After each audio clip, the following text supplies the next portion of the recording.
عرب کی سرزمین پر جب اموی خلافت کا زمانہ تھا، حجاج بن یوسف گورنر، اگرچہ وہ ظالم رہا ہو، اس زمانے میں ایک حال ایسا ہوا کہ سرندیپ یعنی سری لنکا کے قریب جو بادشاہ تھے، یہ ان کے تعلقات عربوں سے اچھے تھے، تو سرندیپ کا جو بادشاہ تھا وہ ایک پورے جہاز میں وہاں کے جو مسلمان تاجر تھے جو عرب سے آئے تھے، جن کا انتقال ہوا تھا، ان کی بیواؤں کو جہاز میں سوار کر کے عرب بھیج رہا تھا۔ اچھا بادشاہ تھا سری لنکا کا بادشاہ، یہ اس صدی کی بات کر رہا ہوں، 90 ہجری کے قریب، حضور صلی اللہ علیہ وسلم کی وفات کے 80 سال بعد یہ بادشاہ جہاز میں بیٹھا کر کے جو بیوہ عورتیں تھیں عربوں کی، مسلمانوں کی، انہیں بھیج رہا تھا، اور حج کا موسم آ گیا تھا، تو جو عورتیں اور جو بچے ہوئے مسلمان تھے، انہوں نے احرام بھی باندھ لیا تھا کہ ہم حج کے لیے جائیں گے، لیکن وہ کشتی بہک کر کے دریا یعنی سمندر میں، بحر عرب میں راستہ بھٹک کر کے کراچی کا جو ساحل ہے، دیبل کا ساحل اس کو کہا جاتا، وہاں لگ گئی۔ وہاں پر ایک ظالم بادشاہ راجہ طاہر، اس کی حکومت تھی۔ یہ اس وقت کی بات کر رہا ہوں میں جب ہند پورا اکھنڈ بھارت جس کو کہتے ہیں، پاکستان کوئی الگ ملک نہیں تھا، ہندوستان میں تھا، تو اس وقت ہند کا بادشاہ راجہ طاہر ایک بڑا ظالم تھا۔ اس کے کچھ گنڈوں نے اس پوری جہاز پر قبضہ کیا، اور جتنی عورتیں تھیں ان کو سب قبضہ کر کے اپنے حوالے کر لیا، اور ان کی عزتیں لوٹنا شروع کر دیا۔ جو عورتیں ان کے ہاتھ میں آئی تو کچھ نوجوان اس میں سے جو بچ گئے، اپنی جان بچائے، یا جو عرب جو بچے ہوئے تھے جو مسافر، وہ اپنی جان بچا کر عرب پہنچ گئے۔ اب سنو، اس وقت غالباً یہ بغداد کی بات ہے، تو بغداد میں یہ پہنچے، کچھ تاجر جو لٹے ہوئے تھے، انہوں نے اپنا قصہ سنایا کہ ہم سری لنکا سے چلے تھے، لیکن راجہ طاہر کے غنڈوں نے ہمیں پکڑا، ہماری عورتوں کو قید کر لیا ہے، اور ان کے ساتھ ظلم و ستم کی ایک بڑی کہانی شروع ہو چکی ہے۔ یہ جب وہ بیان کر رہے تھے جو لٹے ہوئے تاجر، اس وقت حجاج بن یوسف کے پاس 19 سال کا نوجوان محمد بن قاسم کھڑا تھا۔ اس نے پوچھا کہ کیا ہوا، تم نے کیا کہا، پھر سے سناؤ۔ تو وہ تاجروں نے، لٹے ہوئے تاجروں نے کہا، وہاں پھنسی ہوئی عورتیں جن کی عزت اور عصمت لوٹی جا رہی تھی، وہ پکار رہی تھی، کہاں ہے وہ اسلام کے عظیم نوجوان جو ہماری عزتوں کی حفاظت کرتے تھے۔ رسول کریم صلی اللہ تعالی علیہ وسلم کی طرف ان کی آس لگی ہوئی تھی کہ وہ نوجوان کہاں ہے جو عورتوں کی حفاظت کرتے تھے۔ تو وہ تاجر جیسے ہی یہ واقعہ بیان کر رہا تھا، محمد بن قاسم کو جلالا بغداد، 19 سال کا جوان جلال میں کہتا ہے، لبیک یا اختی، اے میری بہن، میں حاضر ہو رہا ہوں، میں آ رہا ہوں تیری حفاظت کے لیے۔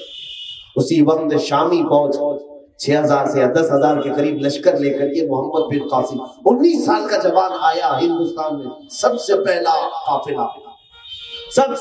قافلہ 19 سال کے سپہ سالار کے ساتھ ہندوستان میں آیا ہے۔ جب وہ سندھ کے علاقے میں آیا تو راجہ طاہر سے پہلے ریکویسٹ کیا گیا کہ ان غریبوں کو چھوڑ دو، آزاد کر دو، ان کے ساتھ ظلم نہ کرو، ان کی عزتیں نہ لوٹو۔ لیکن راجہ طاہر کو اپنی فوج پر، اپنی طاقت پر بڑا غرور تھا، اور یہ 6000 سے 10,000 کا لشکر راجہ طاہر کے تقریباً 80,000 کے لشکر سے مقابلہ کرنے کے لیے تیار کھڑا تھا۔ 80,000 کے لشکر سے تیار کھڑا تھا، کہا ہم اپنی جانیں دے دیں گے لیکن اپنی بہنوں کو تم سے چھڑا کر لیں گے، ہم کسی خاتون کی عزت لٹنے نہیں دیں گے۔ اللہ رب العزت نے وہ فتح مبین عطا کی کہ یہ ساری فوج قبضے میں آئی، راجہ طاہر بھی قیدی بنا، اور پھر قید میں ہی وہ مر بھی گیا، اور سندھ کے علاقے میں سب سے پہلے اسلام کا پرچم لہرانے والا 19 سال کا جوان محمد بن قاسم، سب سے پہلا جوان اسلامی پرچم بلند کیا، لیکن کسی کے ساتھ زور زبردستی نہیں کیا۔ الہ آباد یونیورسٹی کے کئی پنڈت اور کئی ریسرچ اسکالر ہیں جو ہندو ہیں، انہوں نے تاریخ لکھی ہے کہ ہم نے ایسا کوئی فاتح نہیں دیکھا ہندوستان میں جس نے محمد بن قاسم کی طرح اخلاق پیش کی۔ یہ ہم نے کہہ رہے، ہندوؤں نے لکھا، ہندوؤں نے اپنی کتابوں میں لکھا ہے۔ 19 سال کا یہ سپہ سالار پورے ہندوستان میں اعلان کر رہا تھا کہ جس کو جس دین میں رہنا ہے وہ خوشی سے رہے، جس کو مندر میں جانا ہے وہ مندر میں جائے، جس کو مسجد میں آنا ہے وہ مسجد میں اللہ کے حضور آئے۔ اور محمد بن قاسم نے ایسے اخلاق پیش کیے تھے کہ واپس جب محمد بن قاسم صرف 1-2 سال کے بعد عرب واپس گئے تو پورا ہندوستان ان کی موت پر رو رہا تھا۔ اس علاقے کے پورے ہندو رو رہے تھے کہ ہم نے ایسا فرشتہ صفت انسان نہیں دیکھا جو پوری عورتوں کی عزت کے لیے اکیلا کھڑا ہوتا تھا۔ محمد بن قاسم کی وفات صرف 20 یا 21 سال کی عمر میں ہو گئی تھی۔ 21 سال کی عمر میں اتنا عظیم کارنامہ۔ آج تم جو کلمہ پڑھ رہے ہو یہ انہی نوجوانوں کا دین ہے میرے عزیزوں۔ یہ اسلام کا پرچم انہوں نے بلند کیا تھا۔ آج تمہاری بھی تمہارے پاس بھی اللہ نے جوانی دی ہے، طاقت و قوت تمہارے پاس بھی ہے، لیکن ایسی مجبور طاقت اور ایسی مجبور جوانی کہ ہر کوئی ہمارے ساتھ گیند کی طرح کھیلنے کے لیے تیار ہے۔ ایک ہے طارق بن زیاد، راجہ راڈر کے نام سے، یہ اسپین کا بادشاہ تھا، اندلس اس وقت نام تھا۔ اس بادشاہ، یہ عیسائی بادشاہ تھا راڈر کے نام سے، طارق بن زیاد، یہ بھی 21 سال کا جوان ہے۔ یہ بھی اسی خاطر عرب سے سب سے پہلے سمندر کا سفر پار کر کے جانے والے بحری بیڑے میں یہ لوگوں کا عظیم نام آتا ہے۔ طارق بن زیاد جس وقت اسپین میں پہنچے ان کے ساتھ صرف 12,000 کا لشکر تھا، اور آتے ساتھ ہی سمندر سے سفر کر کے آئے ہیں، اسپین میں اترے۔ عرب کہاں ہے؟ یورپ کہاں ہے؟ اسپین یورپ کا ملک ہے، یورپ میں آتا ہے، اور وہ عربی لوگ تھے، سب سے پہلے سمندر کا سفر طے کر کے آئے، اور جیسے ہی ساحل پر پہنچے، اندلس کے ساحل پر، طارق بن زیاد نے کہا جتنی کشتیوں میں ہم بیٹھ کر کے آئے ہیں سائڈ لگاؤ، سب پر تیل چھڑکا اور آگ لگا دی۔ ساری کشتیوں کو آگ لگایا۔ فوجی پوچھ رہے تھے یہ کشتیاں کیا کی تمہاری، کیوں ان کو جلا رہے ہو؟ کہا اس لیے کہ ہمارے پاس صرف 2 ہی آپشن ہے، یا تو شہادت ہے یا تو فتح عظیم۔ واپس جانے کا آپشن رکھو ہی مت کہ ہم نے کشتیاں جلا دی، کوئی واپس جانے کا سوچے ہی مت۔ یہ عظیم ہمتیں لے کر کے وہ نوجوان چلے تھے اور پوری دنیا کو عدل و انصاف کا سبق بھی سکھایا تھا۔ راجہ راڈر جس نے ایک عورت کو اپنے حرم میں رکھ کر کے اس کی عزت لوٹی تھی، اسے قید کیا، 8 دن کی مشقتوں کے بعد طارق بن زیاد کو فتح ملی تھی۔ کتنی فوج کے ساتھ مقابلہ کیا تھا جانتے ہیں؟ طارق بن زیاد کے پاس 12,000 آرمی تھی اور راجہ راڈر کے پاس 1 لاکھ کی آرمی تھی، اور مقابلہ کرنے والے یہ نوجوان کبھی ہمت پست نہیں، ان کا یقین تھا اللہ ہمارے ساتھ، اللہ ہمارے ساتھ ہے۔ عزیزان گرامی وقار، وہ توکل میں آج تمہارے دلوں میں بھرنا چاہتا ہوں۔ آج جو دنیا ہمیں آنکھ دکھانے کی کوشش کر رہی ہے، آج ہندوستان کی زمین ہمیں تنگ کرنے کی کوشش کی جا رہی ہے، یہ بھی کان کھول کر کے سن لیں، ہندوستان کسی کے باپ کی جاگیر نہیں ہے، یہ نہ ان کی ہے نہ ان کے باپ داداؤں کی ہے، پوری زمین اللہ کی ہے۔ اللہ جسے چاہے اپنے زمین پر رکھے، رب ذوالجلال جسے چاہے اپنی زمین سے کھلائے، اور جسے جب تک چاہے وہ حکومت عطا کرے، جب تک چاہے وہ حکومت عطا کرے۔ آج کچھ لوگوں کو ہو سکتا ہے میری باتوں سے تکلیف ہو، کیونکہ ذمہ دار حضرات نے کہا تھا کہ پھر مولانا بیٹھیں گے اسٹیج پر، پھر NRC اور CAA کے بارے میں بولیں۔ NRC اور CAA کے بارے میں کیا بولیں؟ پوری دنیا تھوک رہی ہے، کیا بولیں؟ شرم آتی ہے۔ پوری دنیا میں ہندوستان کی عزتوں کو مٹی میں ملانے کا کام کیا ہے۔ آج صرف ہندوستان کے مظاہرے نہیں، یہ آندولن، یہ پروٹیسٹ، یہ احتجاجات ہندوستان کے نہیں ہے۔ ذرا میڈیا کو یہ بھی بتانا چاہیے کہ امریکہ ہو یا دوسرے یورپین کنٹریز ہو، عرب ہو، وہاں کے بھی غیور لوگ سڑکوں پر آئے ہیں، مطالبہ کر رہے ہیں۔ حیرت کی بات ہے، یہ دجالی میڈیا کیا بتائے گی؟ یہ صرف اپنے باپ کی کہانیاں سناتی ہیں، ان کو اس کے علاوہ کچھ نہیں معلوم کہ صبح PM صاحب اٹھ رہے ہیں، ابھی ٹوائلٹ میں جا رہے ہیں، ابھی باہر آ رہے ہیں، اسی پر پوری رات نیوز چلا دیتے ہیں۔ آج مجھے حیرت اس بات کی ہے میرے عزیزوں، ہماری یہ خاموشی ہمیں مار ڈالے گی۔ میں آپ سے کہوں گا جینا ہو اس کائنات میں، ایک مثال کے ذریعے سے میں آپ کو بتاتا ہوں۔ یہ دنیا ایک سمندر ہے، دنیا ایک سمندر ہے، اور اگر کبھی تمہیں پانی میں ڈالا جائے، پانی میں ڈالا جائے، سوئمنگ آتی ہے تو اچھی بات ہے، تیرنا آتا ہے اچھی بات ہے، لیکن تیرنا جس کو آتا ہے اس کے لیے بھی ایک چیز ضروری ہے کہ اگر اس کو سمندر میں ڈال دو، ندی میں ڈال دو، اسے ہاتھ پیر چلانا پڑے گا تبھی وہ تیر سکے. پورے ہاتھ پیر ڈھیلے کر کے کوئی تیر نہیں سکتا. تیرنا جس کو آتا ہے اس کے لیے بھی ضروری ہے ہاتھ پیر چلائے، اور جس کو آتا ہی نہیں وہ جائے نیچے تیرنے، مر جائے، ڈوب جائے. اگر آپ کو تیرنا آتا ہے پانی میں تب بھی ہاتھ پیر چلانا پڑے گا. کیوں؟ بغیر ہاتھ پیر چلائے تم پانی میں زندہ نہیں رہ سکتے. اسی طرح یہ پوری دنیا ایک سمندر ہے میرے عزیزوں. بولنا سیکھو، خاموش رہو گے تو ڈوب کے مر جاؤ گے، اور اگر حق بولتے رہو گے تم اپنے وجود کے ساتھ اس کائنات میں ہمیشہ زندہ رہو گے، ہمیشہ زندہ رہو گے. ہاتھ پیر چلاؤ. ہاتھ پیر چلانے کا مطلب یہ بھی مت سمجھو کہ مکے مارنے کی بات کر رہا ہوں، کسی کے ساتھ پنجہ آزمائی کرنے کی نہیں. جو ظلم ہو رہا ہے اس کے خلاف بولو، اس کے خلاف آواز اٹھاؤ، تاکہ تمہارے زندہ ہونے کا دوسری قوموں کو احساس ہو کہ اب بھی یہ زندہ ہے، ان کے سامنے ہم برا نہیں کر سکتے. آج میں اس ذمہ دار اسٹیج سے بات کرتا ہوں. یو پی کے سرزمین پر جو ظلم کی ایک نئی کہانی رچ رہے ہیں ان کے نیتا، جو سنیاسی ہیں جن کو پتہ ہی نہیں خاندان ہوتا کیا ہے، بیٹا ہوتا کیا ہے، بیوی ہوتی کیا ہے، اور یہ خاندان پریوار سے ساری چیزیں. اسلام سنیاس لینے کا نام نہیں ہے. اسلام میں کبھی بھی رہبانیت نہیں آئی ہے. غوث اعظم عبد القادر جیلانی رضی اللہ تعالیٰ عنہ سے بڑھ کر کے کوئی صوفی نہیں، لیکن باوجود صوفی ہونے کے سیدنا عبد القادر جیلانی نے شادی بھی فرمائی، بیوی بھی رکھا، اولاد بھی رکھا، اور مقام یہ کہ زمین پر بیٹھ کر کے وہ لوح محفوظ کو دیکھتے تھے. تم یہ سمجھتے ہو کہ سارے کپڑے اتار دیں، ننگے ہو کر کے سنیاسی بن جائیں، چوٹیاں لمبی کر لیں، سب چیزیں چھوڑ کر کے تم یہ سوچتے ہو ہماری آتما پوتر بن جائے گی، آتما کی شکتی. تم پوری سنیاس لے کر کے بھی غریب نواز کے قدم تک نہیں پہنچ سکتے، جو کائنات میں بیٹھ کر کے ساتویں آسمان تک نظر رکھتے تھے، زمین کے ساتویں طبق تک نظر رکھتے تھے. اس لیے کہ دنیا نے دیکھا ہے جو اس وقت بھی بہت سارے یعنی اپنے جس کو کہتے ہیں یہ اپنی عبادات کر کے جو اپنی آتما کو شکتی دیکھنے کے لیے جو عبادات ہوتے اس وقت کے بھی بڑے بڑے پنڈت سرکار غریب نواز کے مقابلے میں آئے تھے، اور انہوں نے یہ سوچا تھا ہماری آتما بہت پوتر ہے، ہم سب چھوڑ چکے ہیں. لیکن اس ایک مرد قلندر نے اپنی جوتیوں سے لوگوں کو آسمان سے نیچے اتارا ہے. غریب نواز کی کھڑاؤں نے بڑے بڑے اڑنے والوں کو نیچے اتارا ہے. اسی لیے میرے مرشد گرامی نے فرمایا ہے ہوا میں اڑنے والے یوں نہ اترائے ندا کر دیں، وہ جب چاہے جسے چاہے اسے فرما روا کرتے. فضا میں اڑنے والے یہ آج ہواؤں میں اڑنے والے غرور میں نہ آئے. اللہ رب العزت جس وقت چاہتا ہے اوندھے وہ بہت اوپر سے نیچے گرا دیتا.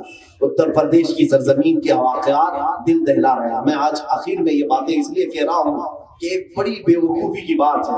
میں انصاف چاہتا ہوں. ملک کی سمپتی کو نقصان پہنچا رہے ہیں اتر پردیش کے پروٹیسٹر. یہی کہا جا رہا ہے، میڈیا یہی بتا رہی ہے، وہ ظالم میڈیا. سنو، تمہیں یہ تو پتا ہے کہ کہاں بس جلائی گئی، تمہیں یہ تو پتا ہے کہاں جیپ جلائی گئی، کہاں دیوار توڑے گئے، کہاں گھر توڑے گئے، اور تم جو ہے یہ کہہ رہے ہو کہ یہ ہنسا میں بدل گیا اور پراپرٹی کو نقصان پہنچایا. تمہیں یہ نہیں معلوم ملک کی سب سے بڑی پراپرٹی یہ عوام ہوتی ہے. ہم نہیں پراپرٹی ہے، وہ انسان نہیں ہے پراپرٹی. ملک کی سب سے بڑی پراپرٹی تو عوام ہے، پیپل ہے. انہی سے تو پورا ملک چلتا ہے. تو اس عوام پر گولی چلی، اس کو نہیں بتاتے یہ سب سے بڑا نقصان ہے. تمہیں جیپ جلنے کا تو نظر آ گیا، لیکن کتنے جوان جل گئے اس کا نہیں نظر آتا. آج ہم یہ مطالبہ کرتے ہیں کہ تقریباً وہاں شہیدوں کی قطار بڑھتی جا رہی ہے، مرنے والوں کی تعداد بڑھتی جا رہی ہے. ہندوستان جمہوری ملک ہے، ہمیں جمہوریت کے ساتھ جینے کا حق دیا جا رہا ہے. ہاں پہچانو، میں یہ نہیں کہتا کہ جو گنڈا گردی کر رہے ہیں پروٹیسٹ میں احتجاجات میں پکڑو، لیکن تم پکڑ نہیں سکتے، اس لیے کہ جس کو بھی پکڑو گے جب تلاش لو گے تو پھر وہ خاکی چڈی والا ہی نکلے گا، وہی نکلے گا. تم نہیں پکڑ سکتے. تمہیں معلوم ہے کہ بلوائی اور دنگائی کون ہوتا ہے، اور یہ بغیر تحقیق کے انجان لوگوں کو، ایسے لوگوں کو پکڑ رہے ہو جن کی 1 مہینے کی 1 سال کی دودھ پیتی بچی ہے، ماں اور باپ کو جیلوں میں اندر ڈال کر کے رکھے ہو، بچی دودھ کے لیے تڑپ رہی ہے، تم کہتے ہو یہ دنگائی ہے. میرے عزیزوں میں پرزور مذمت کرتا ہوں، لیکن ساتھ ہی میں آج یہ مذمت صرف میں نے اس لیے کیا ہے کہ اس بھرے ممبر سے یہ سال ختم ہونے والا ہے، میں ان شہیدوں کے لیے بھی دعا گو ہوں، اللہ تعالیٰ نے ان کو اپنے جوار رحمت میں جگہ تھا، اس لیے کہ وہ ملک کی قوانین کی حفاظت کے لیے نکلے تھے، جن کا ایمان تھا اللہ تعالیٰ ان کی مغفرت ضرور فرمائے۔ میرے عزیزوں، آخری باتیں یہ ہے کہ میں نوجوانوں کی ذمہ داریاں بتا رہا تھا، یہ آخری میری باتیں، میرا میسج ہے، سن لیں۔ بہت دیر ہو چکی ہے، بہت وقت ہو چکا ہے، ہماری زندگیوں کے دن و رات بیتتے ہوئے اب کسی کے چہرے کے بال سفید ہونے لگ گئے، کسی کی کمر جھکنے لگ گئی ہے، کسی کے دانت ہلنے لگ چکے ہیں، وہ تو اب اللہ کے حضور جانے کی تیاریوں میں ہیں، لیکن جو نوجوان یہ سوچتا ہے میرے ہاتھ پیر ابھی چل رہے ہیں، میرے اندر ابھی قوت ہے، میرے اندر طاقت ہے، میں اپنی نظروں سے جس چاہے عورت کو دیکھ سکتا ہوں، میں جس کو چاہے اپنے جال میں اپنی محبت میں پھنسا کر اپنی عیش کی زندگی گزار سکتا ہوں، یہ تمہاری خام خیالی ہے۔ ان لذتوں میں اگر تم نے اپنا وقت برباد کیا، اللہ کی ناراضگی ہمیشہ کے لیے مول لیا، اور قبر کی یہ زمین، یہ جس زمین پر تم چلتے ہو تمہیں معلوم نہیں، روزانہ یہ زمین اللہ سے یہ کہتی ہے، اے مولا اس ظالم کو جلدی تو موت دے تاکہ یہ میرے اندر آئے تو میں اسے دکھا دوں کہ اللہ کی زمین پر تو نے کیا کیا کیا تھا۔ یہ زمین روز کہتی ہے تو جن لوگوں نے اپنی زندگی کو اور اس زمین کو اپنے گناہوں سے لال کیا وہ توبہ کر لے۔ دنیا میں کئی ایسی چیزیں ہیں آپ کو معلوم نہیں، حدیث میں موجود ہے، ہوائیں اللہ سے عرض کرتی ہے، اللہ تو اجازت دے دے ابھی ہم ان کو اڑا دیں، ان کے بھیجے اڑ جائیں۔ سمندر دعا کرتا ہے، اے کریم، اے اللہ تو مجھے اجازت دے دے، میں باہر نکل کر کے آؤں، ان کو تباہ کر دوں گا جو شہر کو رنگ رلیوں میں لال کیے ہوئے ہیں، لیکن وہ قادر مطلق ہے، وہ میرا مہربان مولا ہے۔ ان پوری طاقتوں سے کہتا ہے، فرماتا ہے، اے سمندر واپس پلٹ جا، خاموش ہو جاؤ، اے ہواؤ نرم ہو جاؤ، مت میرے بندوں کو ہلاک کر، اس لیے کہ میں ان کے توبہ کا انتظار کر رہا ہوں، میں ان کے پلٹ آنے کا انتظار کر رہا ہوں۔ وہ رب کائنات تمہارے انتظار میں ہے، تم کب پلٹو گے، تم کس وقت پلٹو گے؟ آج پوری دنیا، پوری کائنات تمہارے اخلاق کے گن گاتی تھی، آج بھی گائے گی، یہ ہزار پروپیگنڈا کرے، لیکن تم اپنے اخلاق سے پوری دنیا کو آج بھی جیت سکتے ہو، میرے سے آج بھی جیت سکتے ہو۔ ایک نوجوان کو انقلاب پیدا کرے۔ مجھے وہ افغانستان کے اس عظیم نوجوان کی بات یاد آتی ہے، ایک امریکن رپورٹر جو صحافی تھی اخبار کی، وہ میڈیا رپورٹر ہے افغانستان میں، وہ رپورٹنگ کے لیے گئی ہوئی تھی، اس نے آرٹیکل لکھا ہے، امریکن لیڈی ہے، جب طالبان کے ساتھ جنگ چل رہی تھی نیٹو افواج کی، وہ کہتی ہے کہ میں جب افغان میں تھی ایک وقت ایسا آیا، جنگ کے حالات کی میں رپورٹنگ کرتی تھی، جوان عورت ہے، ایک علاقے میں گئی تو میں نے دیکھا کہ یہاں پر ہمارے ہی ملک کے فوجی، ہو سکتا ہے نیٹو افواج میں یورپین فوجی بھی تھے، انگلینڈ کے بھی تھے، برٹش تھے، تو کچھ فوجی اس کو گرفتار کر لی، اس عورت، اندھیرا تھا راستے میں، اور فوجیوں کو مہینوں جو باہر رکھا جاتا ہے ان کی شہوانی خواہشیں بڑھ جاتی ہیں، تو انہوں نے میرے ساتھ دست درازی کی، میرے کپڑے اتارنا شروع کیا ایک تاریک جھاڑیوں میں۔ تو اسی وقت اچانک ایک نوجوان آیا، یا ایک یا دو نوجوان ادھر سے گزر رہے تھے، مسجد میں اذان ہو رہی تھی، اور یہ کوئی مسلم نوجوان تھا، انہوں نے جھاڑیوں میں میری شور سنی تو وہ دوڑ کر کے آئے، اور جیسے ہی وہ آئے ایسا تیز حملہ کیا کہ یہ فوجی ادھر سے بھاگ، کیونکہ وہ غلط کام کر رہے تھے اس لیے منہ چھپا کر بھاگ گئے۔ یہ عورت کہتی ہے کہ یہ دو نوجوان مجھے اٹھا کر کے لائے اور لے کر کے گئے، ایک کمرے میں بند کر دیا، مجھ سے پوچھا کہاں کی ہو، کیا ہے، میں نے بتایا میں امریکہ کی ہوں، رپورٹر ہوں، میڈیا ایک صحافی، تو اس کو بند کر دیا۔ اب یہ خاتون کہتی ہے وہ فوجی تو ٹھیک تھے لیکن یہ مسلمان تو اور بھی خطرناک ہوتے ہیں، ان کے ہاتھوں میں پھنس گئے، کیونکہ ہر ایک کے دماغ میں یہی پھنسا ہوا ہے، دنیا نے پورا ایک پروپیگنڈا پھیلا ہوا ہے کہ مسلمان قاتل ہوتے ہیں، یہ عزتوں کو لوٹ لیتے ہیں، یہ بدنگاہی کرتے ہیں، معاذ اللہ۔ دنیا نے جن لوگوں کا چہرہ پیش کیا ہے وہ کوئی اور ہوں گے۔ اسلام میں پلنے والا ایک جوان بچہ بھی آتنکواد ہوتا ہی نہیں، دہشت گرد ہوتا ہی نہیں، اس لیے کہ جو دہشت گرد ہو اس کا اسلام سے کوئی تعلق ہی نہیں۔ اسلامی تعلیمات پڑھنے والا کبھی دہشت گردی کیوں کرے گا؟ میرے عزیزوں، وہ خاتون یہ سوچتی ہے کہاں میں یہ جوانوں کے اندر پھنس گئی، اب شاید یہ میری عزت کے ساتھ کھلواڑ کریں گے، پوری رات میرے ساتھ پتہ نہیں کیا ہوا۔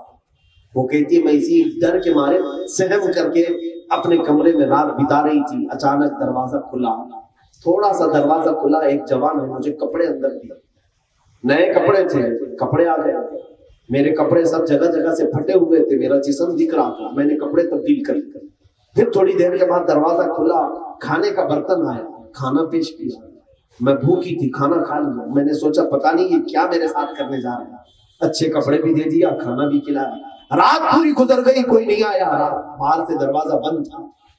صبح ہوئی، دوسرا دن آیا، برابر وقت پہ کھانا آ رہا ہے، لیکن ایک جوان بھی اندر نہیں آ رہا، کوئی اس میں سے دو نوجوانوں میں سے ایک بھی کمرے کے اندر نہیں آیا، اور انہوں نے کھانا بھی دیا، کپڑے بھی دیے۔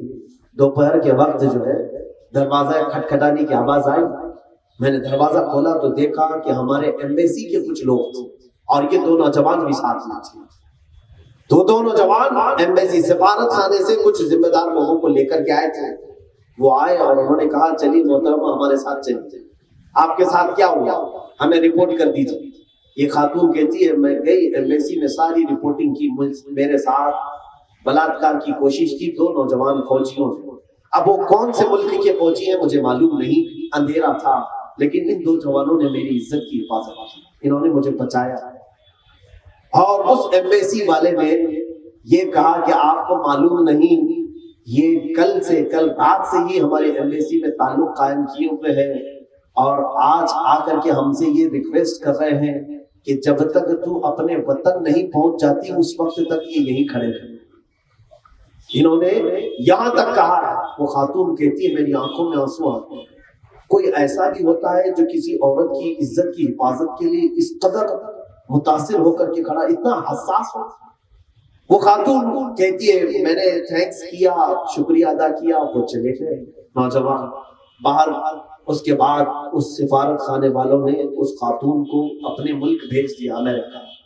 وہ پہنچنے کے بعد رپورٹ کرتی ہے ان نوجوانوں کے متعلق، اس نے اپنا سلام بھیجا، بڑی خوشیاں، کچھ تحفے دینے کی بات کی، ان نوجوانوں نے ایک پیسہ بھی اس سے ایکسپٹ نہیں کیا، لیا نہیں۔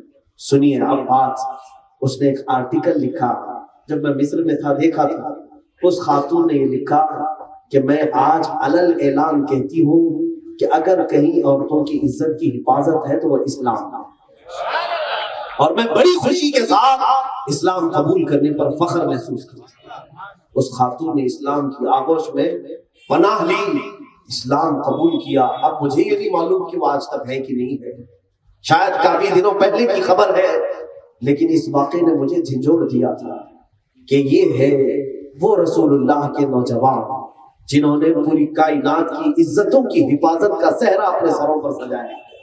آج بھی دنیا، یہ میڈیا ہزار تمہارے بارے میں بکواس کرے، کچھ بھی کہے، یہ سوئی کو جو ہے ہاتھی بنا کر کے پیش کرے، لیکن دنیا کی آنکھیں اب بھی کھلی ہوئی ہیں، تم اپنے اخلاق سے ثابت کر سکتے ہو، آج بھی تم اپنے اخلاق سے بتا سکتے ہو۔ یا آج کیوں ایسا ہے کہ ہمارے نوجوان نکڑوں پر کھڑے ہیں تو ہماری عورتوں کے لیے گزرنا مشکل ہو جاتا ہو؟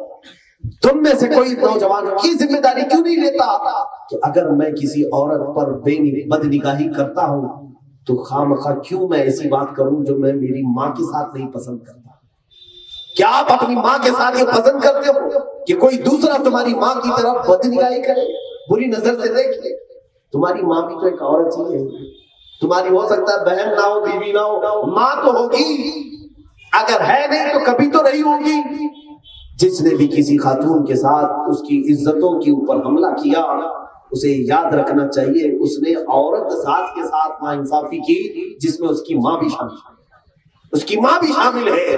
میرے عزیزوں، یہ میرا آج کا میسج تھا۔ میں آج آپ سب سے یہی گزارش کروں گا، آج کی رات دنیا شراب میں لت اور دھت پڑی رہتی، آج سڑکوں کے کنارے بڑے بڑے امیروں کو پڑے ہوئے دیکھا ہے، آج کی رات لوگوں کو پورا پیسہ لوٹاتے ہوئے، پٹاخے اڑاتے ہوئے، شراب میں نہاتے ہوئے۔ 2 سال قبل کی بات ہے، بغداد کی سڑکوں پر میں یہی 31st نائٹ میں تھا، بغداد کی سڑکوں پر نوجوانوں کو دیکھا، ننگی لڑکیوں پر شراب کی بوتلیں اڑیلتے اور ناچتے۔ معاذ اللہ رب العالمین، میں نے یہی محسوس کیا، یہی ان کی حرکتیں ہیں جو اللہ کا عذاب ان کے اوپر آیا ہوا ہے۔ آج بھی وہ جینے کے لیے بہت جوجھ رہے ہیں، لیکن ان گناہوں سے وہ توبہ نہیں کر پا رہے۔ میرے عزیزو، اگر آج کے آپ کے ہاں اتنا خراب ماحول نہیں ہے تو بچ جاؤ۔ میں نے کل ہی ایک اخبار کے رپورٹر سے یہ کہا تھا، ہم 31 نائٹ سے اس لیے مناتے ہیں کہ ہمارے محلے کے نوجوان آج کی رات یہ وعدہ کرتے ہیں، یہ عہد کرتے ہیں کہ آج سال کا آخری دن ہے، سال کا آخری پہر ہے، یہ رات ہے، ہم یہ نہیں چاہتے کہ یہ سال ہمارا گناہوں پر ختم ہو جائے، ہم یہ چاہتے ہیں کہ آج کا یہ آخری لمحہ اللہ کے ذکر پر ختم ہو جائے، ہم یہ چاہتے ہیں۔ میں نے وہ اخبار کے نمائندے سے یہ کہا تھا، ہمارے محلے کے نوجوان یہ وعدہ کرتے ہیں، عہد کرتے ہیں کہ نہ ہم عیاشی کریں گے، نہ اور کسی کو عیاشی کرنے دیں گے، نہ ہم گناہ کریں گے، نہ کسی اور کو گناہ کی طرف جانے دیں گے۔ آج یہ ہم عہد کرتے ہیں کسی کی زندگی میں خلل اندازی نہیں کریں گے۔ آج ہم یہ عہد کرتے ہیں کہ ہم اپنی نگاہوں کی آج رات حفاظت کریں گے، اس لیے کہ وہ مولا مجھے رات میں بھی دیکھ رہا ہے اور دن میں بھی دیکھ رہا ہے۔ عزیزان گرامی وقار، میں نے آج آپ سب سے یہ جو بھی باتیں کی ہیں، اللہ ہمیں کامیابی اس میں عطا کرے کہ ہمارے گھر کا ہر بچہ پوری کائنات کی ترقی کے لیے اپنے حصے پیش کرے۔ ابو القاسم زہراوی، ابن سینا، یہ میں وہ نام ذکر کر رہا ہوں، آپ کو شاید ہمارے کالج کے بچے یہ جانتے ہوں گے، پڑھے ہوں گے، گریویٹی، ارتھ کی یعنی زمین کی کشش ثقل، زمین کھینچنے کی قوت رکھتی ہے، جو بھی چیز اوپر اڑاؤ نیچے آ جاتی ہے۔ اس کے یہ گریویٹی کے جو قانون ہے، یہ جھوٹے لوگ ہیں جو آج سب نیوٹن کی طرف مشہور کرتے ہیں کہ سب سے پہلا سائنسدان ہے نیوٹن، جس نے گریویٹی کے نظریے کو پوری دنیا میں پیش کیا۔ جھوٹ ہے۔ سب سے پہلے عالم دین علی بن عیسیٰ الحمدانی نے اس گریویٹی کے قانون کو پیش کیا تھا، جب پوری دنیا میں سائنس نام کی چیز ہی نہیں تھی۔ ابو القاسم زہراوی، اور پھر آپ کو میں بتاؤں ابن سینا، جنہوں نے بچوں کے امراض میں سب سے پہلی کتاب لکھی جو آج بھی امریکہ میں پڑھائی جاتی ہے۔ سب سے پہلی چیز، یہ وہ حصے ہیں جو اسلامی نوجوانوں نے دنیا کی ترقی میں اپنا، جس کو کہتے ہیں یوگدان، اپنا حصہ رکھا ہے۔ میرے عزیزوں، اتنا ہی نہیں، امام محمد رازی، یہ وہ نوجوان عالم دین ہیں جنہوں نے فزکس کے علم کو سب سے پہلے ایجاد کیا، کیمسٹری سب سے پہلے عالم دین نے ایجاد کیا ہے۔ کیمسٹری آج پڑھائی جاتی ہے پورے کالجز میں، یہ کسی اور کا حصہ نہیں ہے، یہ علماء اسلام کی بنیاد رکھی ہوئی ہے۔ الجبرا جابر بن حیان کا ایجاد کیا ہوا علم ہے۔ الجبرا ہی نہیں بلکہ ہندسہ، جس کو کہتے ہیں انجینئرنگ کے آج جتنے قوانین ہیں، انجینئرنگ کو شروع کرنے والے سب سے پہلے عالم دین ہیں حضرت ابو القاسم زہراوی۔ یہ وہ علماء کی بات میں کر رہا ہوں جنہوں نے پوری دنیا میں اپنے علوم سے لوگوں کو سیراب کیا، اور آج تک دنیا انہی کی کتابوں سے اپنے نظریات کو قائم رکھی ہوئی ہے۔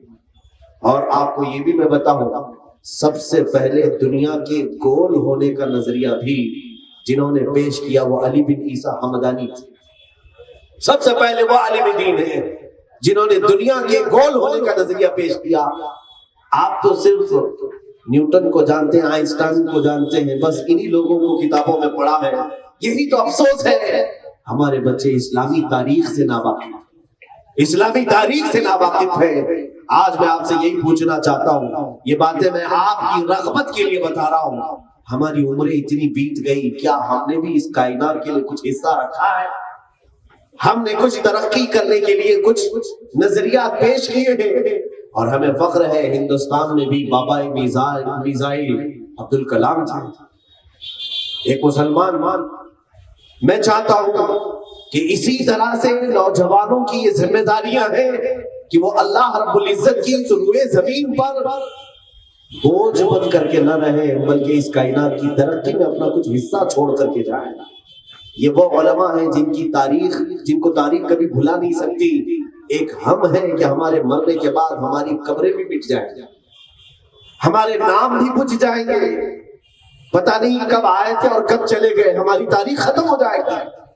آج نوجوان یہ چاہتا ہے کہ میرے دل کے اندر جو نفس کے انگارے ہیں میں خوب مزے لے لوں، میں اپنی جوانی کو عیش میں گزار لوں۔ کیا یہی طریقے ہیں جو اسلام نے پیش کیے ہیں ہمیں؟ آج کی رات تم دوسروں کو دیکھ کر کے متاثر نہ ہونا کہ آج پوری دنیا پارٹی منا رہی ہے اور میں یہاں کیا کر رہا ہوں۔ میرے عزیز، اللہ رب العزت نے تجھے جو اس کائنات میں بھیجا ہے بہت مختصر سی مدت کے لیے بھیجا ہے۔ تم یوں جوان ہوئے، یوں بوڑھے ہوئے اور یوں ہی چلے گئے، پتا بھی نہیں چلے گا تم کب اس کائنات میں جوان ہوئے اور کب بڑھاپا آ گیا اور کب اس دنیا سے رخصت ہو گئے۔ پوچھ لو جو بوڑھے ہیں آج، یہ کل کے جوان تھے، اور جو آج جوان ہیں یہ کل کے بچپنے میں تھے، بچپنا تھا۔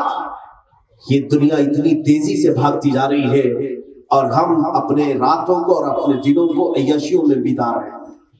آج مجھے افسوس ہے، اسلامی نوجوانوں کے کردار کے سلسلے میں اگر ہم سے سوال کیا جائے مجھے شرم آئے گی۔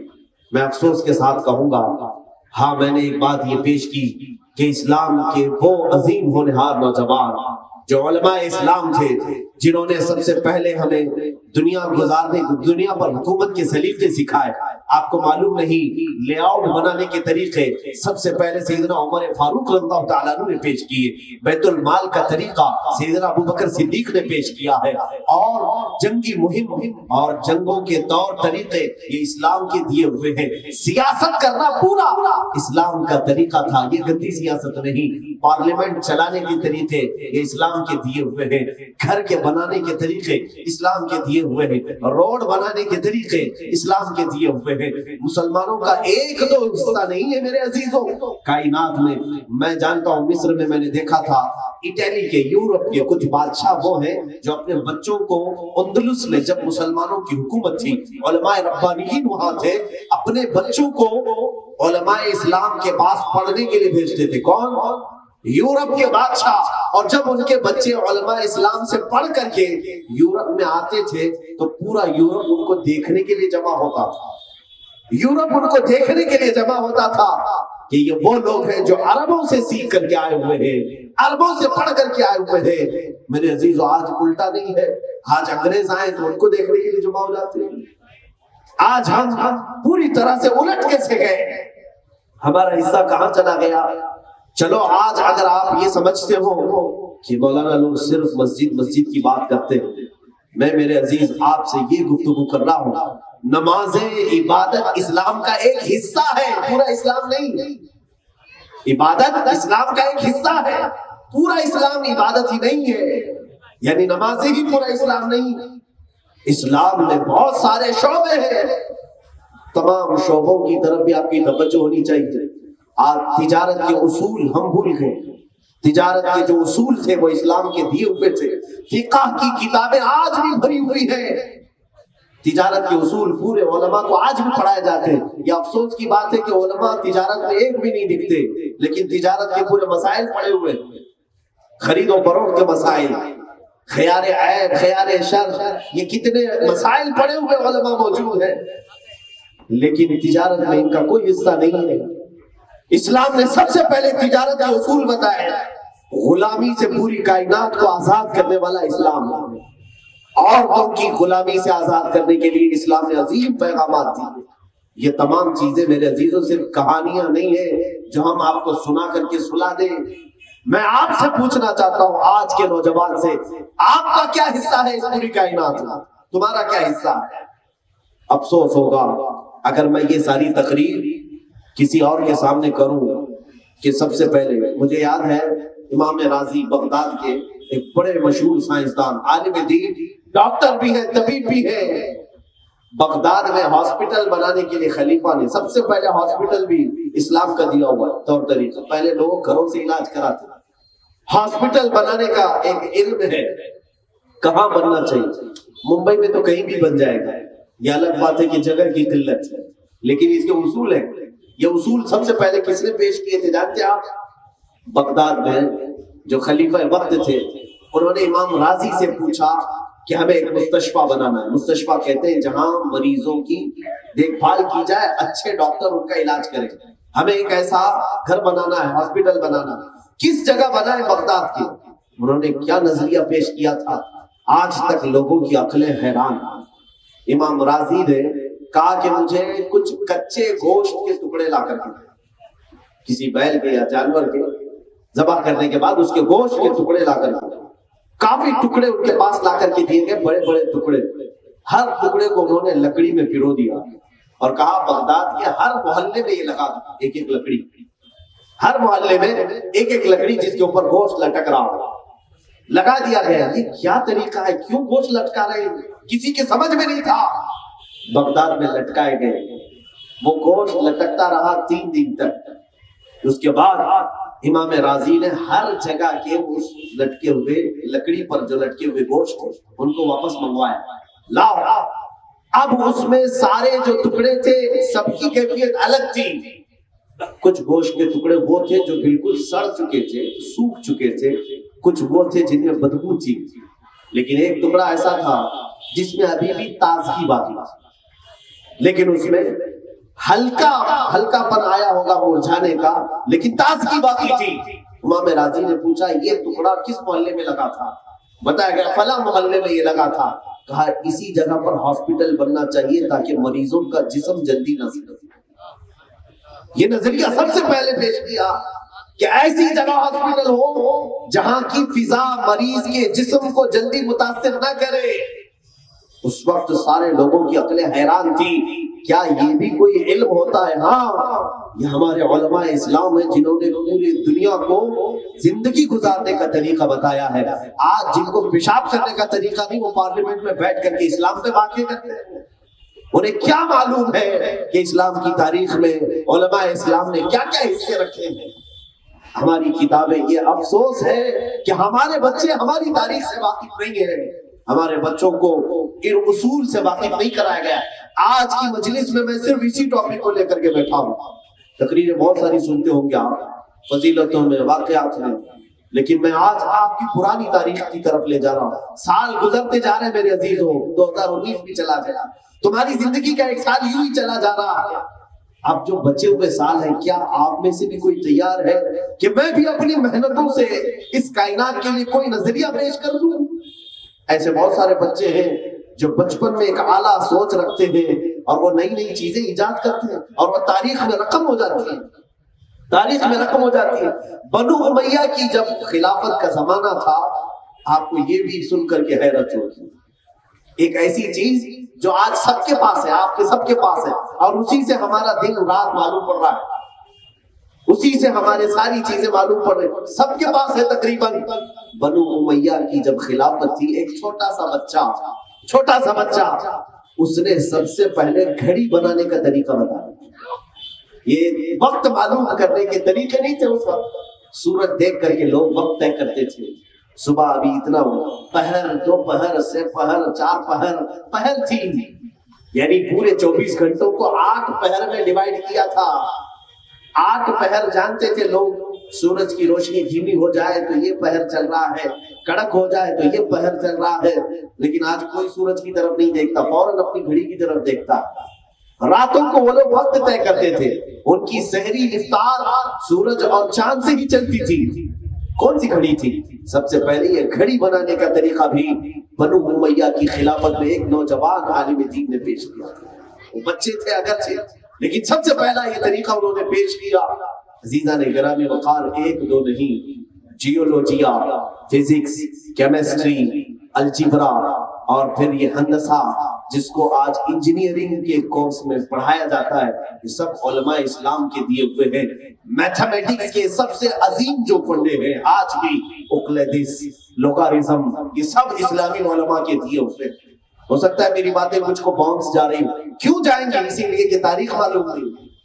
اگر یہ تمام معلوم ہو تو آپ کا سینہ فخر سے تن جائے گا کہ یہ ہمارے اسلاف ہیں، یہ ہمارے اکابرین ہیں جنہوں نے پوری دنیا کو حساب پڑھایا ہے، پوری دنیا کو جنہوں نے میڈیکل سائنس دکھایا ہے، پوری دنیا کو۔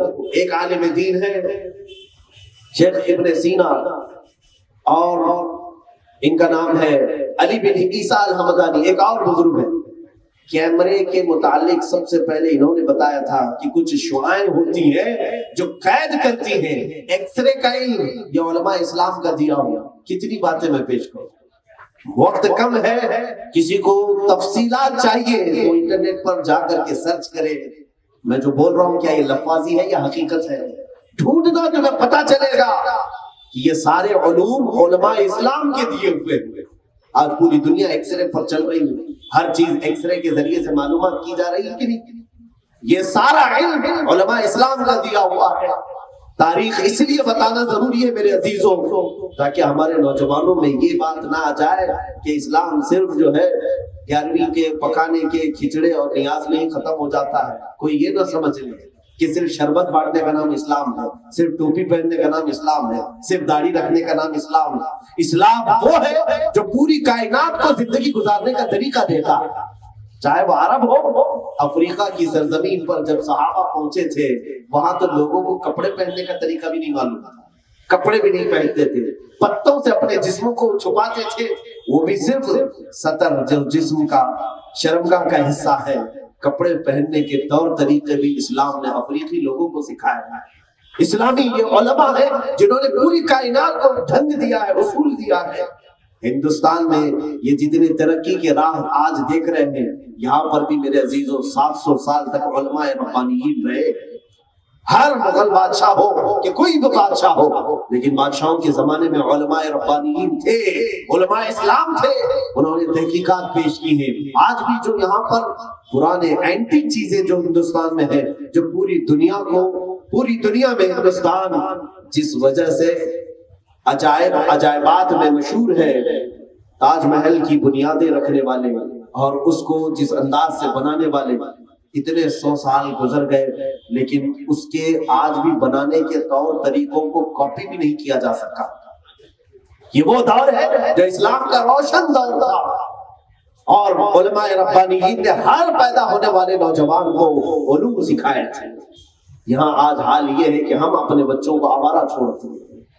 آج میں یہ اگر باتیں کسی اور کے سامنے کروں کہ یہ ہماری روشن تاریخ ہے، تو وہ مجھ سے پلٹ کر کے پوچھ سکتا ہے ہوگی آپ کی روشن تاریخ، لیکن آج تو آپ کے نوجوان نشہ بیچنے میں سب سے زیادہ مشہور ہے۔ آج تو وہ مجھے پلٹ کر کے یہ کہے گا کہ اگر دنیا ہم سے پوچھتی ہے کہ کہاں نشہ ملتا ہے تو ہم ایڈریس آپ کے محلے کا دیتے ہیں، ہم آپ کے محلے میں بھیجتے ہیں۔ آپ کے نوجوان تو ان کاموں میں آج مشہور ہیں۔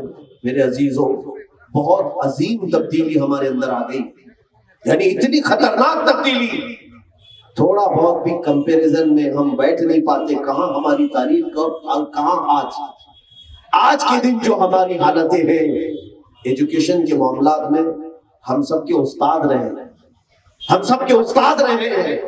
میرے عزیزوں، آج علوم کی سب سے زیادہ کمی ہمارے اندر ہے۔ جانتے ہو آپ صحابہ اکرام رضوان اللہ تعالیٰ علیہ مجمعین نے کتنے ایسے گرامر ہیں جو بنائے ہیں اور پوری دنیا کو گرامر کے طور طریقے سکھائے ہیں۔ جب بنو عباس اور بنو امیہ کے خلافتیں چلتی تھی، اسلام بہت ترقی کے راہ پر تھا۔ اب میں وہ نوجوانوں کی بات کروں جن کے بھی ماں باپ، ان کے بھی ماں باپ تھے، ان کے بھی بیوی بچے تھے، لیکن انہوں نے اپنی زندگی کو اسلام کے لیے وقف کیا تھا۔ آج میں آپ سے پوچھنا چاہتا ہوں، ہمارے وہ بچے جو پوری رات بھر کسی کٹے پر گزار کر صبح چلے جاتے ہیں اور سورج نکلنے کے بعد دیر تک اپنے بستروں پر لیٹے رہتے ہیں، ایسا ان کی زندگی کے کتنے دن گزرتے چلے گئے؟ تم سوچو ذرا، کتنے دن گزر گئے اور تمہاری زندگی کے یہ ایام جو گھڑی کا کاٹا ہے وہ کاٹتا چلا جا رہا ہے۔ تم اگر یہ سوچتے ہو کہ کل میں صحیح ہو جاؤں گا، کل میں توبہ کر لوں گا، اس وقت تک جب کل آئے گا تم بوڑھے ہو چکے ہو گے، تمہارا جسم جواب دے چکا ہوگا، تم چاہ کر کے بھی کچھ نہیں کر سکو گے۔ اے میرے عظیم نوجوان، تم سپہ سالار بنائے گئے ہو، تم ایک عظیم قائد کی شکل میں دیکھے جانے والے تھے، لیکن آج محکوم کی شکل ہو گئی۔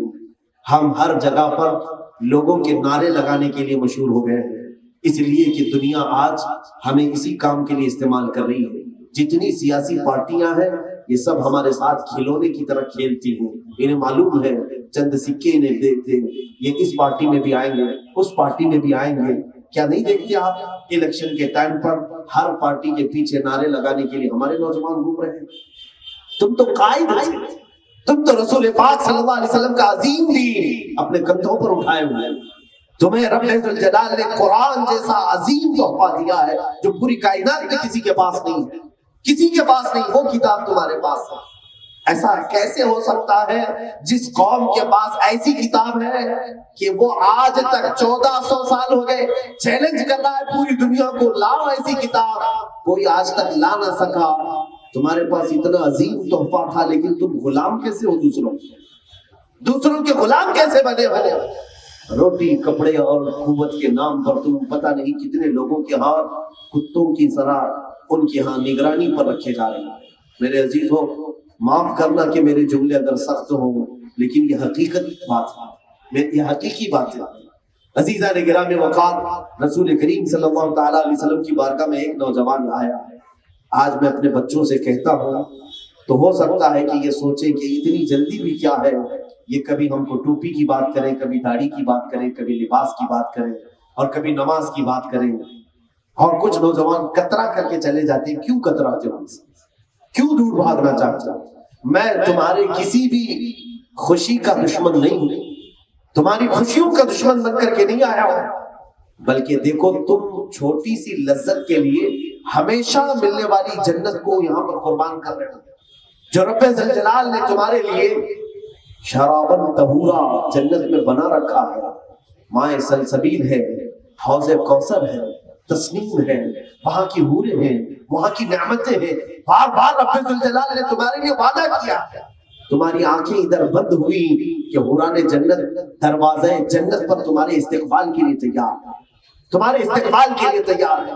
اور تم یہ سمجھتے ہو کہ مجھے نشے میں لذت ہے، مجھے شراب میں لذت ہے، مجھے رات کے گناہوں میں لذت ہے. یہ گناہ ایسے ہیں جو ایسے دھبے چھوڑ جائیں گے، ایسے دھبے چھوڑ جائیں گے کہ دنیا کی کسی صرف اور صابن سے بھی دھلے نہیں جاتے. ان دھبوں کے ساتھ اگر تم دنیا سے چلے گئے، نہ دنیا میں کوئی عزت کی نگاہ سے تمہیں دیکھا، اس لیے کہ ہم نے دیکھا ہے. میں ایک علاقے میں تھا، پولیس والے بات کر رہے تھے کہ ایک مخلوق ایسی ہے جس سے پولیس بھی ڈرتی. کہا کون؟ کہا یہ نشہ خور لوگ. کہا ہم بھی انہیں نہیں پکڑتے، ہم بھی نہیں ان کو قید کرتے. کیوں؟ کہا یہ بہت ہی عجیب قسم کے لوگ ہوتے ہیں، نہ جانے کب کس کو مارے اور خود مر جائیں، انہیں کسی چیز کا خوف نہیں. پولیس والے نے کہا میں یہ بات عرض کر رہا ہوں میرے عزیزوں، پھر تمہاری عزت کس کے پاس؟ نہ تمہارے ماں کے پاس، نہ تمہارے باپ کے پاس، نہ تم سے چھوٹے بچوں کے پاس، نہ دنیا کی کسی محلے میں تمہاری عزت. پھر کہاں ہے عزت؟ کیا تم سمجھتے ہو قبر میں تمہیں فرشتے عزت سے اٹھائیں گے؟ حدیث پاک میں ہے وہ منکر نکیر جس وقت قبر میں آئیں گے ان کی شکل ہی اتنی ہیبت ناک ہوگی، اتنی ہیبت ناک کہ ان کی شکل کو دیکھنا ہی ایک عذاب ہے. وہ اپنے دانتوں سے زمین کو چیرتے ہوئے آئیں گے، نیلی آنکھوں والے اور کالے چہرے والے جو تمہیں جھنجھوڑ کر کے کھینچ کر کے اٹھائیں گے. اگر فرشتوں کا ایک بھالا سینے پر پڑ گیا تو وہ مردہ 2 میل زمین میں اندر جاتا اور اسے پھر سے نکالا جاتا. یہ عذاب قیامت تک ہوگا. کون سی عزت ہے تمہاری؟ کیا قیامت کے دن عزت ہوگی؟ اس کائنات میں اس طرح کی زندگی گزار کر گئے، لیکن جس دن اٹھائے گئے، اللہ اکبر، میرے آقا صلی اللہ علیہ وسلم فرماتے ہیں قیامت کے دن لوگ ننگے اٹھائے جائیں اور ان کے لباس پر کوئی کپڑا نہیں، جو سطر کی حفاظت نہیں کرتے تھے. فرشتے آگ میں تپایا ہوا لوہا ان کی شرمگاہوں پہ مار رہے ہیں، ان کی شرمگاہوں پہ مار رہے ہیں. قیامت کا یہ منظر. پھر کہاں عزت ہے تمہاری؟ نہ دنیا میں، نہ قبر میں، نہ حشر میں. یہاں تک کہ ایک حدیث یہ بھی ملتی ہے کہ قیامت کے دن سیسا جانتے ہوں گے کہ جب اسے گرم کیا جاتا ہے تو یہ لاوے کی طرح ہوتا ہے، لوہے کی ایک قسم ہے سیسا. اس کو جب کھولایا جاتا ہے تو یہ لکوڈ بنتا ہے. قیامت کے دن یہ سیسا ابالا جا رہا ہوگا، آگ میں پکایا جا رہا ہوگا. پوچھا گیا کس کے لیے؟ کہا گیا کہ یہ ان کانوں میں ڈالا جائے گا جو گانے سننے کے بڑے مشتاق ہیں، ان کو گرم سیسا ڈالا جائے گا. منکر ہے ان سے بھی کہتا ہوں بے ان کے واسطے خدا کچھ عطا کرے، ہاشا غلط یہ ہوس بے بصر کی ہے. ہاں تم خام خیالی میں ہو حضور کو چھوڑ کر کے تمہیں کچھ مل جائے. قرآن نے بھی تمہیں یہی کہا ہے، محبوبوں کے دربار میں کھڑے ہو کر دعا کرو گے تو اللہ وہ دعائیں قبول فرماتا ہے. میرے عزیزو، یہاں پر ایک اور بات میں عرض کرتا ہوں. ابھی یہ تفسیر آئی نہیں ہے لیکن وقت سے پہلے میں موضوع سے متعلق ہے اس لیے عرض کرتا ہوں. موضوع سے متعلق ہے اس لیے کہ حضرت موسیٰ علیہ الصلوۃ والتسلیم کا وہ واقعہ یاد کریں جب فرعون کا لشکر پیچھا کرنے لگا موسیٰ علیہ السلام کی جماعت کا. آپ مومنین کی جماعت کو لے کر چل پڑے, سامنے سمندر, پیچھے 1,00,000 کے قریب فرعون کا لشکر. کدھر جائیں؟ ادھر سمندر ہے, ادھر دشمنوں کا لشکر ہے. حضرت موسیٰ علیہ السلام کے ساتھ جو مومنین تھے ان کی آزمائش بھی تھی. ایسا موقع آ جائے, ایک طرف سمندر ہے, ایک طرف دشمن کی فوج, لیکن اللہ تعالیٰ جسے جہاں سے چاہے بچائے. رب تعالیٰ کا حکم ہوا کہ اے موسیٰ اس سمندر پر اپنا عصا مارو. آپ نے عصا لکڑی ماری تو 12 راستے خشک پیدا ہوئے. موسیٰ علیہ السلام کا جو قبیلہ تھا, یعنی آپ کی جو جماعت تھی مومنین کی, وہ 12 خاندانوں میں تھی. تو سب کے لیے ایک ایک راستہ سمندر میں بن گیا. سب اس راستے سے چلنے لگے. سمندر کے دوسرے کنارے وہ پہنچ گئے. فرعون نے دیکھا راستہ کھلا ہوا ہے, ہم بھی چلتے ہیں. فرعون موسیٰ علیہ السلام کے یہ کھلے ہوئے راستوں کے درمیان آ گیا. بیچ سمندر میں فرعون کی فوج پہنچی تھی, سمندر کو واپس ملا دیا گیا. فغشیہم من الیم ما غشیہم, قرآن کہتا ہم نے ڈھانک دیا سمندر کو جیسے ڈھانکنا ہے, تو غرق ہو گئے ہمیشہ کے لیے. فرعون ختم ہو گیا, برباد ہوا. موسیٰ علیہ السلام اپنے ایمان والوں کو لے کر دوسرے کنارے پر آئے. جو بات عرض کرنا ہے اس کے لیے مجھے تھوڑی تفصیل بتانی پڑ رہی ہے, پورا ذہن میں آ جائے آپ کے. دوسرے کنارے آئے, موسیٰ علیہ السلام نے شکرانہ ادا کیا. یہ عاشورہ کا دن تھا. پھر آپ کوہ طور پر چلے گئے. موسیٰ علیہ السلام جب آپ پر تورات نازل ہو رہی تھی, حضرت موسیٰ علیہ السلام 40 دن کے لیے گئے, تو ہوا کیا, ان کی قوم میں سامری نام کا ایک شخص تھا جو موسیٰ علیہ السلام کے خاندان کا تھا. اس نے کیا کیا, سارے لوگوں کے پاس جو جو سونا چاندی تھا سب اکٹھا کیا, اس کو پگھلایا, میلٹ کیا, اور اس سے ایک بچڑا بنایا. گائے کا بچڑا بنایا. اور اس کے بعد اس کی کلا کیا تھی یہی بتانا مجھے ہے. اس بچڑے کو بولنے کے قابل بنا دیا. میاں سونا اور چاندی کا وہ بچڑا بولتا تھا. اندازہ کرو, یہ سیل اور بیٹری کا زمانہ نہیں ہے کہ آج کے کھلونے جیسے بولتے ہیں. آپ کو تعجب نہیں ہوگا, لیکن وہ 3000 سال پہلے اگر بچڑا بولتا ہو بغیر سیل کے, بغیر بیٹری کے, اور کوئی نہ ٹیپ ریکارڈ, اس کے اندر کوئی چیز نہیں, لیکن بولتا تھا. تو قوم گمراہ ہو گئی. اور سامری سب کو کیا کہتا تھا کہ موسیٰ کا جو خدا ہے نا, جسے وہ ملنے گئے, وہ خدا یہی ہے, یہی بچڑا ہے. یہ بچڑے کی پوجا وہیں سے شروع ہوئی تھی. اور جو گمراہ ہوئے وہ عبادت میں لگ گئے, اور ایسی عبادت, اسی کے پاس اعتکاف, اسی سے نظر, منتیں, سب بچڑے کے پیچھے لگ گئے کہ تو ہی ہمارا سب کچھ ہے, ہمارا فلاں کر دے, ہمارا فلاں کر دے. بچڑا بولتا بھی تھا. یہ تعجب کی بات ہے نا, حیرت کی بات ہے. میرے عزیزو, اس سے بڑے حیرت کی چیزیں بھی آ جائیں, تمہارا ایمان مضبوط ہونا چاہیے. آج کے زمانے میں میں کہتا ہوں, اگر کوئی جھاڑ, اگر کوئی درخت بولنے بھی لگ جائے اور تمہیں اپنی طرف بلائے کہ میرے اندر خدا چھپا ہے, آ جاؤ, اے ایمان والو, تمہارا ایمان مضبوط ہونا چاہیے. اور ہرگز اس طرح کی حرکتوں پر یقین نہ کرو, بلکہ یہی تسلیم کرو, پوری دنیا بھی عجوبے دکھائے, میں یہ تسلیم نہیں کر سکتا, میرا خدا تو اللہ ہی ہے. اللہ الصمد, وہ بے نیاز ہے, وہ ہماری آنکھوں میں نظر نہ آئے گا. ہم دنیا میں اس طرح بہت سارے لوگ ابھی گمراہ کرنے والے لوگ آئے, سامری کی طرح. ابھی بھی بہت سارے, سوشل میڈیا میں بھی بہت سارے سامری گھسے ہوئے ہیں جو سنیوں کے عقیدے کو کیپچر کر رہے ہیں کہ خدا ہمارے پیر صاحب کے اندر آیا ہے. کبھی کوئی پیر صاحب مرید کرنے سے پہلے یہ بتا دیتے ہیں میں تمہیں خدا دکھا کر مرید کروں گا. اور کہاں دکھاتے ہیں؟ ارے بکرے کے بھیجے میں دکھاتے ہیں. ہاں, یہ سنا ہے آپ نے. ایک صاحب ہمارے پاس آئے, انہوں نے کہا تھا ہمارے پیر صاحب اس وقت تک مرید نہیں کرتے جب تک خدا کو نہیں دکھاتے. ہم نے کہا کہاں دکھاتے؟ کہا بکرے کے بھیجے میں دکھاتے. کیوں؟ پیر صاحب کا فیورٹ ہے یہ بھیجا. بھیجے میں, یہ مجھے فلسفہ نہیں سمجھ میں آیا, بھیجے میں کیوں دکھایا جاتا ہے؟ نعوذ باللہ من ذالک, نعوذ باللہ. رسول کریم صلی اللہ تعالی علیہ وسلم کے علاوہ دنیا میں کسی نے یہ دعویٰ نہیں کیا کہ میں نے اپنی کھلی آنکھوں سے اللہ کو دیکھا ہے. کسی نے یہ دعویٰ نہیں کیا.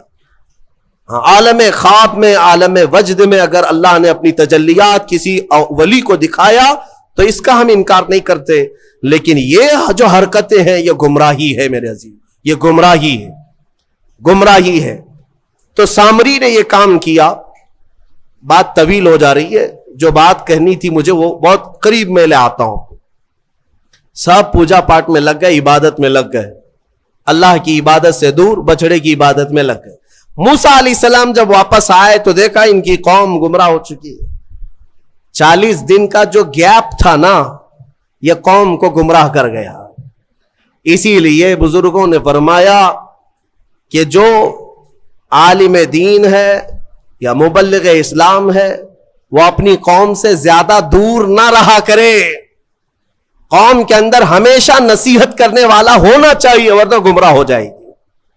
موسیٰ علیہ السلام کی قوم جب گمراہ ہوئی تو موسیٰ علیہ السلام جلال میں آئے، جلال میں آئے، اور حکم تو ان کے لیے بہت سخت نازل ہوا جو بچڑے کی پوجا میں لگے. سامری کو پکڑا موسیٰ علیہ السلام، کہا یہ بتا تو نے یہ کیا کیسے؟ بات جو کہنی ہے وہ یہی ہے. کہا تو نے یہ کیسے کیا؟ سب کا سونا چاندی میلٹ کیا، بنایا بچڑا ٹھیک ہے، لیکن یہ بولنے کے قابل کیسے کیا؟ اب سامری کا جواب سنیں. سامری کہتا ہے قال بصرت بما لم يبصروا به فقبضت قبضة من اثر الرسول فنبذتها وكذلك سولت لي نفسي. کہتا ہے جب آپ سمندر کے راستے میں چل رہے تھے نا، موسیٰ علیہ السلام چل رہے تھے، سامری کہتا ہے میں نے ایک چیز دیکھی جو لوگوں نے نہیں دیکھا. میں نے دیکھا، دوسرے لوگوں نے نہیں دیکھا. کہا کیا دیکھا تو نے؟ کہا آپ کے گھوڑے کی نکیل پکڑ کر سامنے ایک فرشتہ چل رہا تھا. حضرت موسیٰ علیہ السلام نے کہا ہاں وہ جبرائیل علیہ السلام تھے. جبرائیل علیہ السلام آئے تھے جب راستہ عبور کر رہے تھے. تو سامری کہتا ہے میں دیکھ رہا تھا آپ کے آگے آگے ایک فرشتہ چل رہا تھا. تو موسیٰ علیہ السلام نے کہا تو پھر کیا کیا؟ وہ کہتا ہے وہ فرشتہ جیسے جیسے چلتا جا رہا تھا میں اس کے پیروں کے نیچے کی مٹی اٹھا رہا تھا. جبرائیل علیہ السلام کے پیروں کے نیچے کی مٹی اٹھاتا رہا اور وہ میں نے جمع کر لیا جتنی مٹی مجھے ملی. اور جب کنارے پر آئے اور آپ گئے تھے کوہ طور، میں نے اس بچڑے کو بنا کر کے اس کے منہ کے اندر یہ مٹی ڈال دی تو وہ بولنے کے قابل ہوا. وَكَذَلِكَ سَوَّلَتْ لِي نَفْسِي. وہ کہتا ہے ایسے میرے یہ کام بن گیا، اس مٹی کا ہی اثر ہے. اللہ اللہ، اے سنیوں میں یہی کہنا چاہتا ہوں، جبرائیل علیہ السلام کے پیروں کے نیچے کی مٹی اگر بے زبان بچڑے کو بولنے کے قابل بنائے تو جو جبرائیل اپنا ماتھا رسول اقدس کے تلووں پر مس کرے، اس رسول پاک کے قدموں کے دھول کا حال کیا ہوگا؟ کھائی قرآن خاک گزر کی قسم، اس کفے پاک کی حرمت پہ لاکھوں سلام. اسی لیے ہمارے امام نے تمنا بھی کیا نا بارگاہ مصطفیٰ میں، تو کیا کہا؟ دل کرو ٹھنڈا میرا وہ کفے پا چاند سا. کفے پا کس کو کہتے ہیں؟ کفے پا، پا پیر کو کہتے ہیں فارسی میں، کف کہتے ہیں نیچے کا حصہ. پیر کا جو تلوا ہے، پیر کا جو تلوا ہے اسے کیا کہتے ہیں؟ کفے پا. پیر کے تلوے کو کفے پا. اعلیٰ حضرت تمنا یہ کرتے ہیں دل کرو ٹھنڈا میرا وہ کفے پا چاند سا، سینے پہ رکھ دو ذرا تم پہ کروڑوں درود. میرے عزیزو، قرآن سے تو ثابت ہے نسبت کا بڑا اثر ہے. اگر نسبت کا کوئی اثر نہ ہوتا تو قرآن کی یہ آیتیں نہیں آتی. اسی طرح سے بہت ساری آیتیں ہیں، پھر کسی اور موقع پر عرض کروں گا. یہ آل عمران کا یہ خلاصہ تھا. حضرت بی بی مریم کو بیت المقدس میں پرورش کرایا گیا، پھر اس کے بعد عیسیٰ علیہ السلام کی پیدائش تک جو حالات ہیں آپ کے، وہ پھر انشاءاللہ سورہ مریم میں عرض کروں گا. یہ آل عمران کس کو کہتے ہیں؟ سنو، آل جو ہے، آل عربی میں خاندان کو کہتے ہیں. بڑا خاندان ہو تو اس کو آل کہتے ہیں. اب عمران کی آل میں کتنے لوگ ہیں؟ عربی میں ایک کو واحد، دو ہوں تو تثنیہ، اور دو سے زیادہ تو جمع، اور اسی کو آل کہتے ہیں۔ باقی ساری لینگویج میں، انگلش میں ایک کو سنگل، ایک سے زیادہ ہو تو پلورل، صحیح کہہ رہا ہوں؟ اردو میں بھی ایک ہو تو واحد، ایک سے زیادہ ہو تو جمع، لیکن عربی کا گرامر الگ ہے۔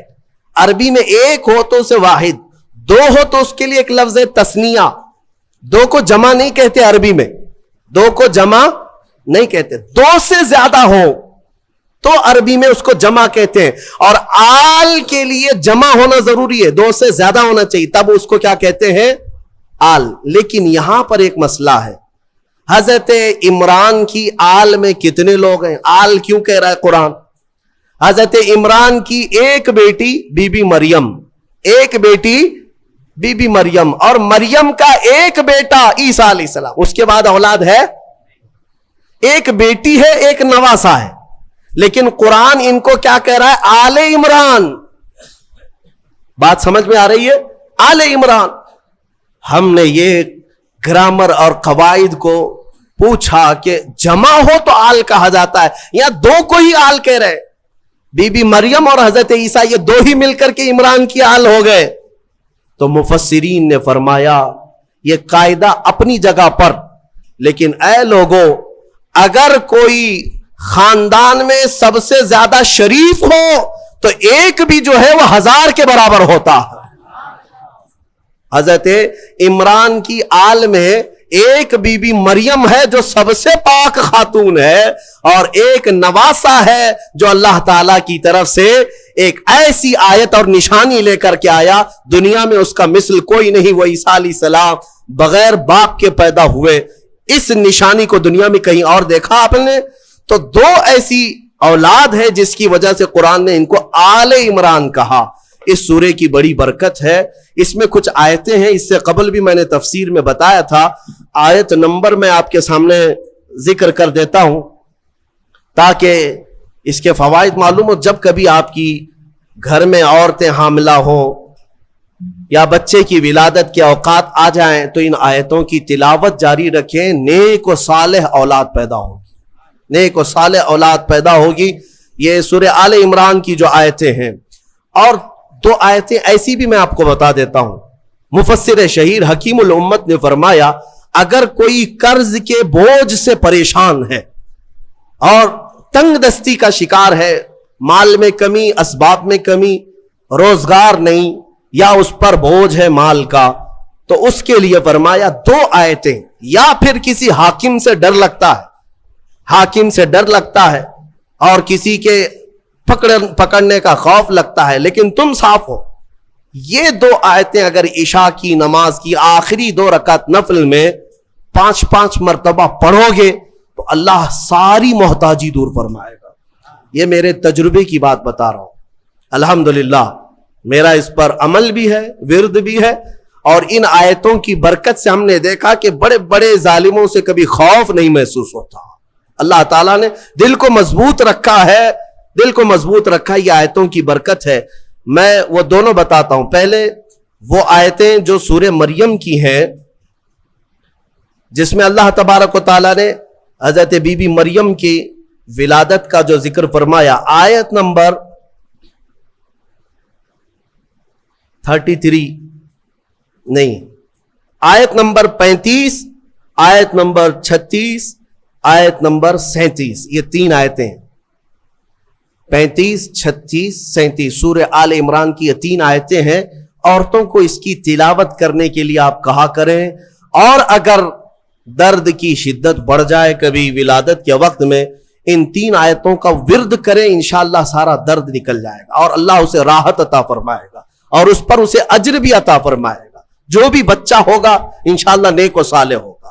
اور جو دوسری آیتیں میں نے بتائی، جس کے اللہ تبارک و تعالیٰ نے رزق کی وسعت رکھی اور محتاجی سے محفوظ رہنے کے لیے بزرگوں نے فرمایا، یہ ہے آیت نمبر 25 اور 26، آیت نمبر 25 اور 26، یہ سورہ آل عمران کی یہ 2 آیتیں اگر عشاء کی آخری جو 2 رکعت نفل ہوتی ہیں پہلی رکعت میں 5 بار، دوسری رکعت میں 5 بار پڑھے، پھر آپ کو خود تجربہ شاہد ہو جائے گا. خود تجربہ کر کے دیکھ لیں. آیتوں کا اگر میں ورد کروں تو بھی آپ کو پتا چل جائے گا کہ ان آیتوں میں کیا ہے. قل اللہم مالک الملک تؤتی الملک من تشاء وتنزع الملک ممن تشاء وتعز من تشاء وتذل من تشاء بیدک الخیر انک علی کل شیء قدیر. یہ آیتیں ہیں جس میں اللہ تعالیٰ نے یہی فرمایا کہ اللہ جسے چاہے ملک عطا کرے اور جس سے چاہے ملک کو چھین لے، اور جس سے